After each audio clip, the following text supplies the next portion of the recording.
भोजपुरी का टुकड़ा लगल मास्टर। हिट भइल देहिया हो हीटर से बेसी भीतर में गरमी दिहले बालेसी। ए मास्टर एक लाइन और बा। हिट भइल देहिया हो हीटर से बेसी भीतर में गरमी दिहले बालेसी। जुआ का पसेना बनी देना का डोला का हटावा पिया पंखा हटावा पिया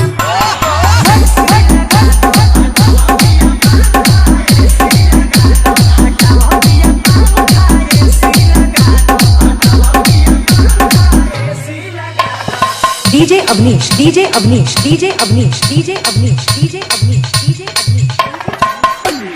हरया आजमगढ़ हरया आजमगढ़ हरया आजमगढ़ हरया आजमगढ़ हरया आजमगढ़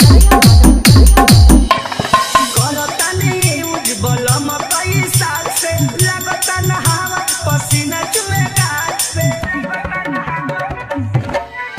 चाहे जैसे पड़े घरवा से सारा याना हमरा बात के कराजा तो के मन पड़िया बहिर से कहता सरधा पुराना हटाओ पिया पंखा हटाओ पिया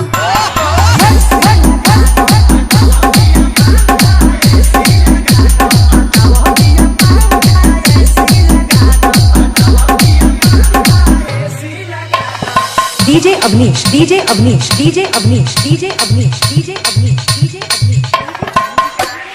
हरया आजमगढ़ हरया आजमगढ़ हरया आजमगढ़ हरया आजमगढ़ हरया आजमगढ़ हरया आजमगढ़ गरम सतावे रही तड़प तड़प हो दुलवरी राजा लेके रगड़ी बरफ हो मानो फुर्सत ना बाटे तू मटा कैसे जी हम सुतला मानी काली राती से जी रवि पर बोधे दी रवि बनाता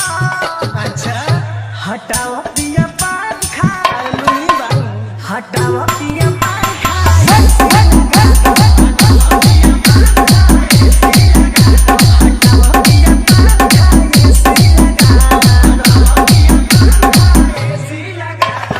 BDS remix BDS remix BDS remix BDS remix BDS remix BDS remix BDS remix BDS remix BDS remix BDS